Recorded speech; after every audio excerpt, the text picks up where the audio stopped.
Hello, my CFA friends. Are you still enjoying this, my friends? I seem to be having some good fun here. I hope you're having good fun as well. And of course, we continue with the wonderful world of economics.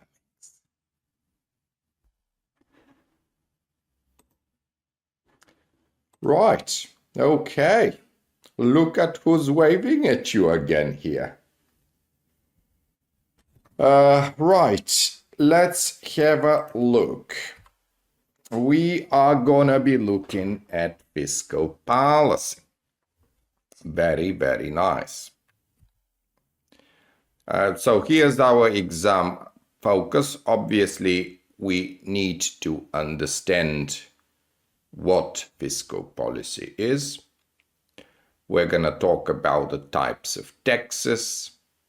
We're going to look at something interesting called the fiscal multiplier. So the idea that if the government spends £100 in the economy, actually the impact on the economy is going to be greater than £100. Then we're going to talk about Ricardian equivalence, i.e. we're going to mention David Ricardo.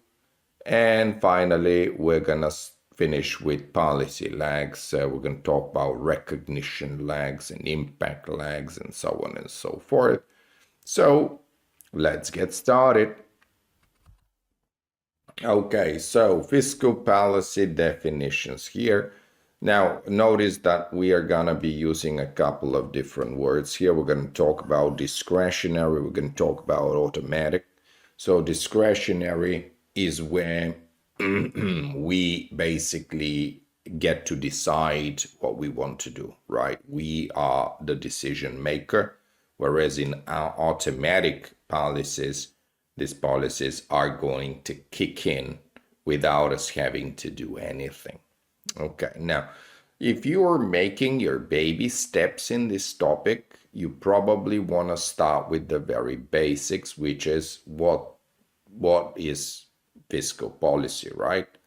Well, fiscal policy plays with two important elements, and they are government spending and taxation, right? The government spends in the economy, that's putting money into the economy, this is stimulating the economy, and while the government gives with one hand, it of course will take more with the other, and that's going to happen via taxation. Okay, it's going to happen via taxation. So if we want to stimulate our economy, that's going to be known as expansionary fiscal policy or a budget deficit. And that's going to be where the government spends, as you can see, more than it taxes. So G is greater than T. So they're pumping more money into the economy than what they're taking out. And so they are stimulating us, they want to stimulate us, and we're going to be referring to this as expansionary. And also budget deficit is the idea that if you're spending more than you're taxing the populace, well, then you become a government borrower, and you probably need to issue debt, right? The deficit is funded by issuing more debt.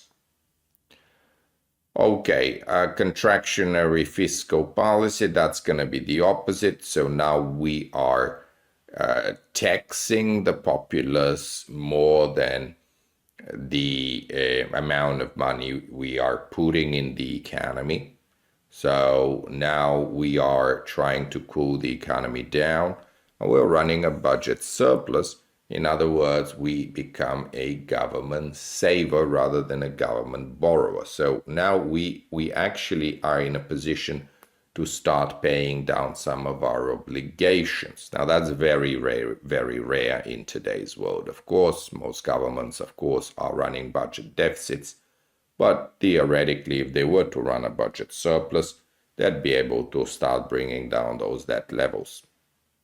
And so that's your discretionary policy. This is what you can play with if you imagine the cockpit of a plane and all the buttons and levers. This is what you can push and pull to make things happen.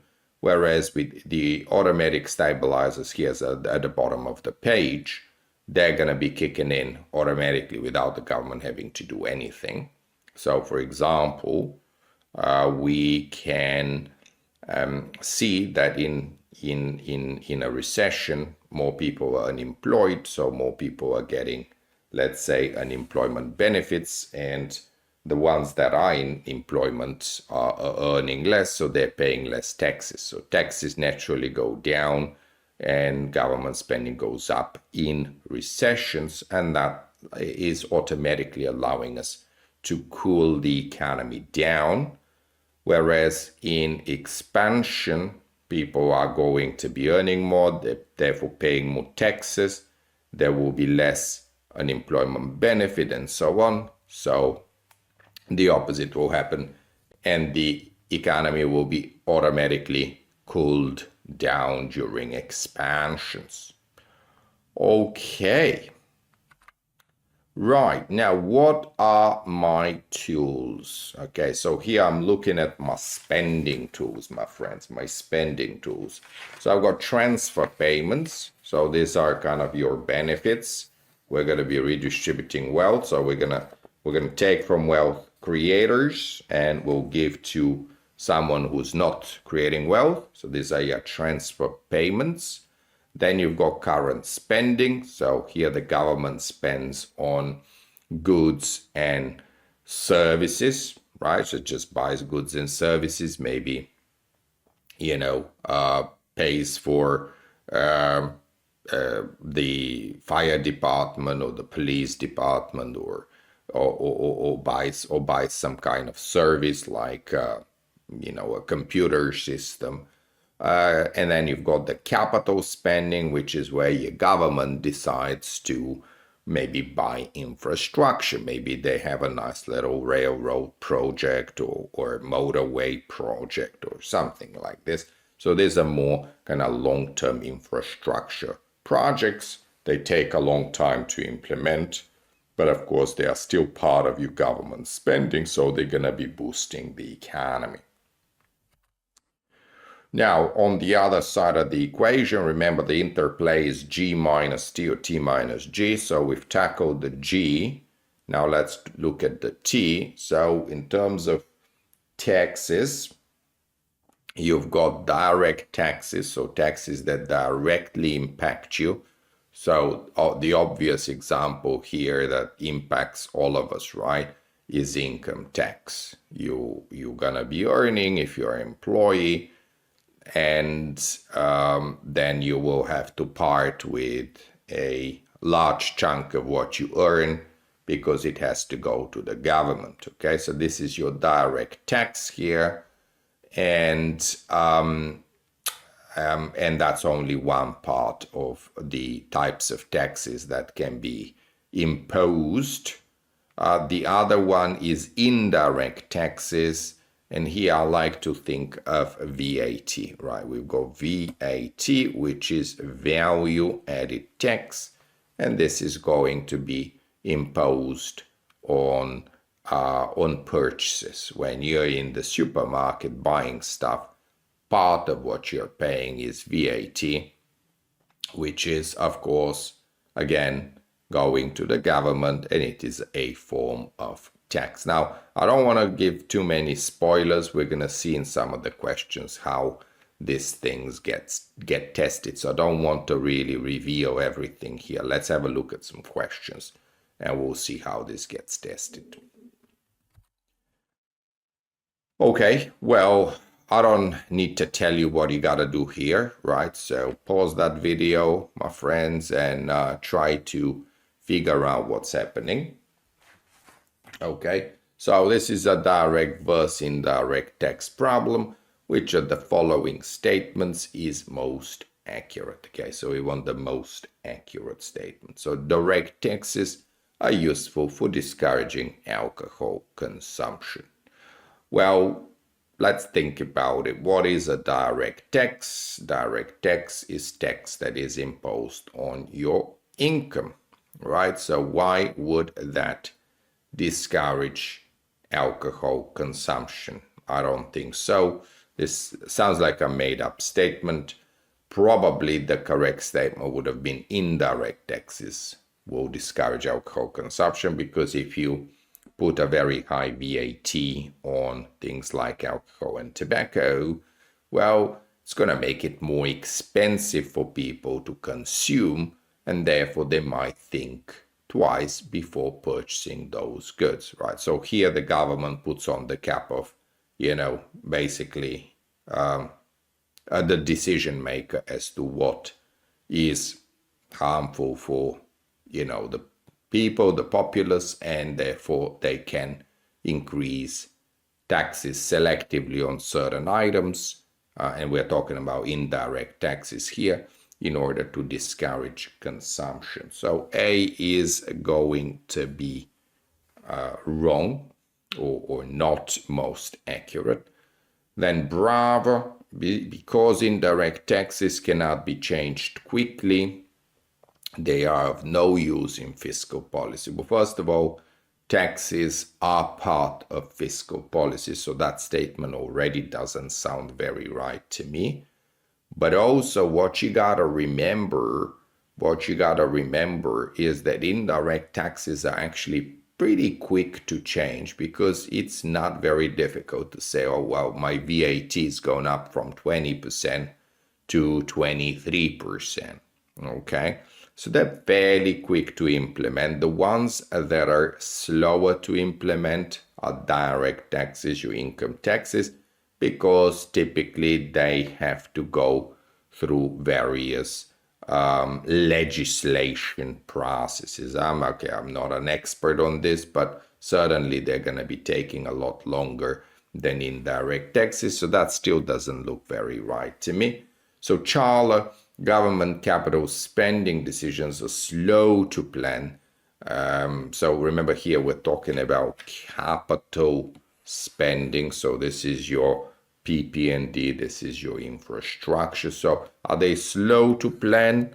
Well, they better be, right? If I'm building a road or some kind of infrastructure project, you better measure thrice before you cut, right? So you better be very, very careful about what you're going to be building, and therefore they will take time to implement, and probably they'll be of little use in the short term. So I'm very, very happy here to circle Charlotte and to be able to move forward. Okay, so now we're going to talk about fiscal and balanced budget multipliers. Okay, so the first thing that strikes me here is I've got a fiscal multiplier, and that is a funky equation. They're saying 1/1 minus marginal propensity to consume, open close bracket, 1 minus t. Okay, and that's known as the fiscal multiplier. So let me just try to explain what is going on here with a little example. So let's say that the government decided to spend $100. So I'm going to say here G equals $100 because the government's just spent $100 in the economy. Now, but how much will total output go up? Okay, so I'm going to make up some additional numbers. I'm going to say that my marginal propensity to consume is 80, which means that out of those $100, if I were to receive them as income, I'm going to want to spend $80 and I'm going to want to save $20. And then I've got my tax rate, so that's 30%. So basically, if I were to receive $100 before anything, I'll have to pay my taxes of $30. And so let's get started. So government generously spends $100 in the economy. Okay, so some lucky recipient gets that $100. All right, well, what does he do with it? Well, first of all, he needs to pay his taxes. So he pays his taxes. So after tax, he's left with basically $70, right? So that's 100 minus 30% of taxes.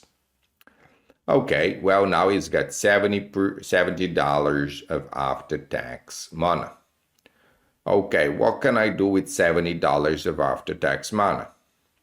Well, I can save, of course, I can save some money, and I can also spend some money. So my marginal propensity to consume is 80, therefore my marginal propensity to save is 20. So I save 20% of the 70, that's $14. So that's my saved money. And therefore now out of the 70, if I take 70 minus 14, that is 56, right? So I'm going to spend 56 money in the economy. So notice how here there's a multiplier effect because the first $100 was actually spent, but now we've got additional money that's being spent in the economy. Okay, so there's this $56. So the process will now essentially repeat. So we're going to take we're gonna tax the $56. So here's my calculator. I encourage you guys to have this handy. So 56 times 0.7 is 39.2. So there you go. 39.2 is the after-tax money. And from that, I can save 20%. So that's 784. Okay, 784. But from 39.2, I can also spend 80%, and that's 31.36. Now, you'll be pleased to hear I'm not going to carry on doing this all day long because this is a kind of geometric series, if you like, and that's going to go on for quite some time. But what's interesting, and you can try this in Excel if you want, but what's interesting is that the sum of this column here, boom, boom, boom, the sum of this column eventually will come to 227. And this is quite interesting because I started with $100 and my $100 created a total increase in output of 227. So in other words, there was a multiplier effect of 2.27. Okay, there was a multiplier effect of 2.27.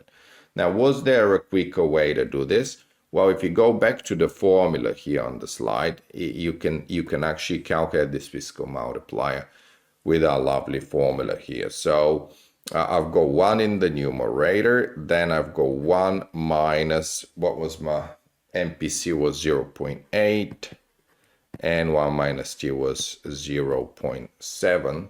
So it's going to be 1 over 0.44, something like that, 0.44. And let's just check that on our calculator here. Should give us 2.27. Boom. Okay, so that's correct. And that's our fiscal multiplier. And so hopefully now you understand how the fiscal multiplier works. Okay. And once again, if it's not entirely clear, just go over a little example like this, just so that you become a little bit clearer about what is happening in this example. Okay. Now, the next thing I want to look at is this balanced budget business, this balanced budget business down here. So what is a balanced budget?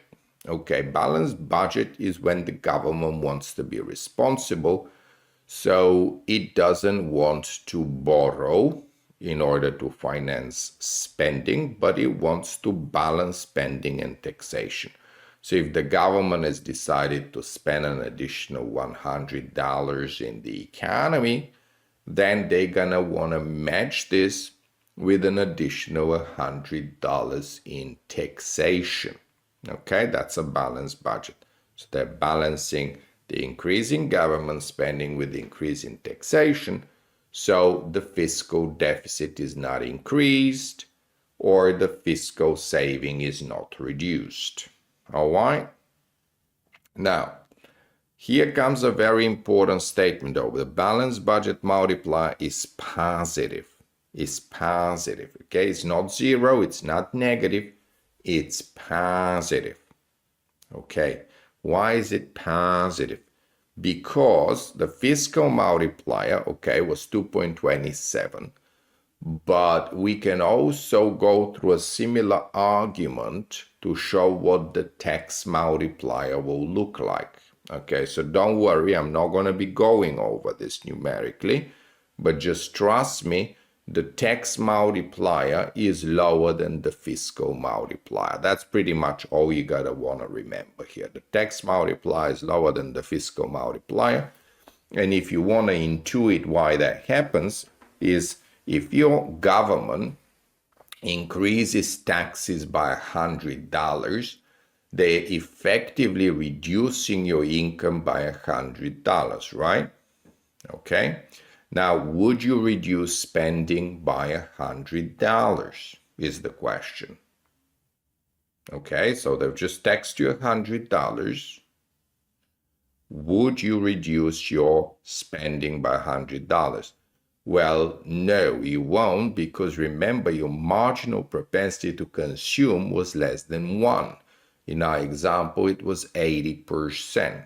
So you only reduce your spending by 80%. Okay, and that's kind of how you're going to prove then the tax multiplier is lower than the fiscal multiplier. And if that's the case, if you increase government spending by 100, that's going to have a bigger impact on the economy compared to increasing taxes by 100. So running a balanced budget is going to have a positive impact on the economy, or said in another way, the balanced budget multiplier is positive. Okay. Right, and then we're gonna talk about our British friend David Ricardo. Okay, so who is David Ricardo? Well, he's a British politician and economist, or I should say he was, because he lived in the 1700s, so he's not around anymore. Okay, so what is this Ricardian equivalence? So when it's like a complicated topic, I like to actually read it out from the slide first so it can sink in, and then we can sort of say it in our own words. So it says an increase in government spending funded by issuing debt will have no impact on the economy. Okay, so basically he's saying if we decided to spend an additional $100 and we didn't want to run a balanced budget, so we didn't want to increase taxes by $100, then what would be the alternative? We would have to borrow the money, right? We would increase government borrowing, but that's not going to have any impact on the economy. And that sounds a bit strange, doesn't it, my friends? Because we just said if you spent $100 in the economy, but you didn't take any money out of the economy through taxes, we calculated that our fiscal multiplier should have been 2.27. Right? Interesting, isn't it? So why is this not having an impact on the economy? Well, basically, and here comes the key assumptions, maybe individuals, maybe economic agents, economic players will view the additional debt as a future tax liability, right? Because in an ideal world, what you want to see is governments paying down their debt eventually. So if the liability has increased, if the debt liabilities has increased, the rational individual might see this as a increased tax liability in the future, because taxes will have to go up in the future in order to pay back that additional debt and that additional interest. Okay. Also, you could argue that a decrease in taxes that was funded through borrowing will also not increase consumption for the same reason, right? So you don't need to increase government spending by 100. You can have a positive impact on the economy by reducing taxes by $100. And again, if that's not balanced by a reduction in government spending, the other way you can balance your books is by borrowing $100. Now, normally you'd expect a reduction in taxes to have a positive impact, but here David here says that that's not going to happen because, again, our individuals, our economic agents are seeing that this additional government borrowing will probably result in extra taxation in the future. And that, my friends, that is known as Ricardian equivalence. Okay, so we're going to be talking also about these lags. Now, this isn't kind of my favorite slide because, again, we're going into the realm of definitions. But let's quickly plow through these definitions and then we're going to finish with some questions. Okay, so 3 lags to be aware of. You've got your recognition lag. So we need to, first of all, spot that there is a problem. Okay, is there a problem? Has something occurred in the economy that needs fixing? Is something in the economy broken? So, for example, the stock market or the real estate market or the bond market. But of course, it's going to take time, right? A lot of these indicators we spoke about were lagging indicators. They were not leading. They were not coincident, they were even lagging indicators. So there will be recognition lag before we can even begin to enact legislation. Now, once we spotted the problem and we start acting upon it, then there's still delay because obviously it's not going to happen overnight. The new laws are not going to be passed overnight. So that's known as the action lag. Then the impact lag is, of course, the time that it takes for the new legislation to actually take effect. To use the analogy of a headache, if you have a headache, you're going to have to, take some, ibuprofen or paracetamol or whatever you take for headaches, and you're going to have to wait maybe half an hour to an hour before the medicine takes effect and before your head feels better.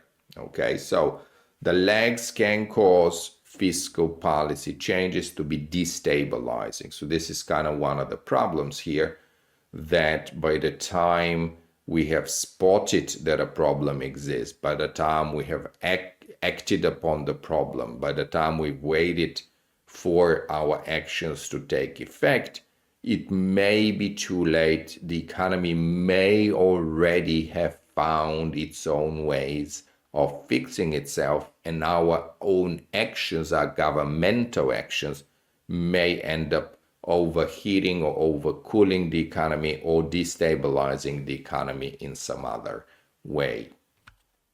Okay, so fiscal policy, example number 1. All right, so fiscal expansions will most likely have the greatest impact on aggregate output when the economy is in which of the following states. Okay, so fiscal expansion. So we're going to run expansionary. So remember, expansionary means that I want to spend a lot. I want to be a government spender and I want to tax less. So I want to run my fiscal deficit in order to stimulate the economy. Do I want to do this at full employment? Well, full employment, remember, is the potential GDP level of the economy. This is when the economy is working at capacity.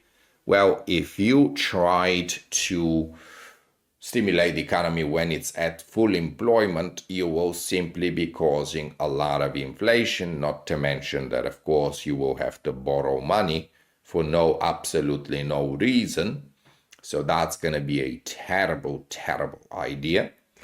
Now, we are looking for the most likely answer here. So should I do it when I'm in nearly full employment or considerable unemployment? I hope it's pretty obvious that B is also wrong, because you are still near full employment, so your actions will be inflationary, which is obviously bad for your currency. So you may want to consider it when there is considerable unemployment, because now we have a recessionary gap. Now we are below the full employment level. So having a fiscal expansion may be something to consider, because now we are trying to kickstart the economy, get it back on track. Fiscal policy example 2. So which of the following is most likely a reason to not use fiscal deficit as an expansionary tool? So obviously the reason that it has the word not is indicative of the fact that we are looking for a disadvantage of fiscal policy, not an advantage. So here, be careful as you're going through this. Is it an advantage or disadvantage? So they may crowd out private investments. So is that an advantage or disadvantage? Even if you don't know what crowding out is, the way it's worded, it does sound like a disadvantage to me. But crowding out is quite an important concept in finance, in economics rather. So when you run chronic expansionary fiscal policy, when you're a chronic government borrower, you will push up the cost of debt in the economy, right? Because your bond prices are essentially your cost of debt is going up, interest rates are going up for the government, and so are the interest costs for everybody else. And if interest rates are going up for everybody else, these other people and companies in the economy are being crowded out, are being displaced. So that sounds like it's going to be our answer, my friends, because that is a reason to not use fiscal deficit, especially if you are using it in a chronic fashion, as is being done around the world, right? We now use it basically as a policy tool, as a blanket universal policy tool during rain and sun and all year long. So that's a terrible, terrible idea. So that's definitely a disadvantage. Bravo, they may facilitate tax changes to reduce distortions. Well, that doesn't sound to me like a disadvantage, so I'm not going to be circling Bravo. They may stimulate employment when there's substantial unemployment. That's obviously an advantage of fiscal policy. I mean, that was the original idea of why you would want to run a fiscal policy. So that's definitely not our answer. Okay, and the final example here, which of the following statements is least accurate? So looking for the incorrect. Discretionary fiscal are aimed at stabilizing the economy. Okay, discretionary fiscal are aimed at stabilizing the economy. So what was discretionary? Discretionary was when you could decide whether to increase government spending or taxation and so on. And obviously, you might want to do this to cool down the economy or to kickstart the economy, i.e. to stabilize the economy. So that is a correct statement, and therefore it is not the answer we are looking for. Automatic fiscal stabilizers include new plans for additional road building by the government. So new road building for the government, this is your capital spending, and it's not part of your automatic stabilizer, because your automatic stabilizers was the idea that in recession, your unemployment benefit is going to kick in, your taxes will be lower. That's going to happen without the involvement of the government. whereas building new roads will be discretionary, and it will take a conscious effort on the part of the government. So this has to be our least correct answer here. So we're going to circle that. But let's just rule out Charla. So in the context of implementing fiscal policy, the recognition lag is often referred to as speech marks driving while looking in the rear view mirror. Well, I had no idea, honestly, that that's what it was referred to. So that's the first time I'm hearing this, but it sounds pretty reasonable statement. So if I was sitting the exam and I saw a statement like this, I would think, well, I know that B is already least correct, so I know my answer is B, and I'm reading this and it's sounding pretty reasonable to me. Recognition lag means that by the time you're ready to act, the event's already occurred. So you are driving your car, whatever is making you brake is already behind you. So you are now looking at whatever's the problem on the road was in your rear view mirror. So therefore, that sounds like a correct statement, but unfortunately, it is not our final answer because we were looking for the least accurate. Well, that's all from me here, my friends. Thanks for watching and have a great day.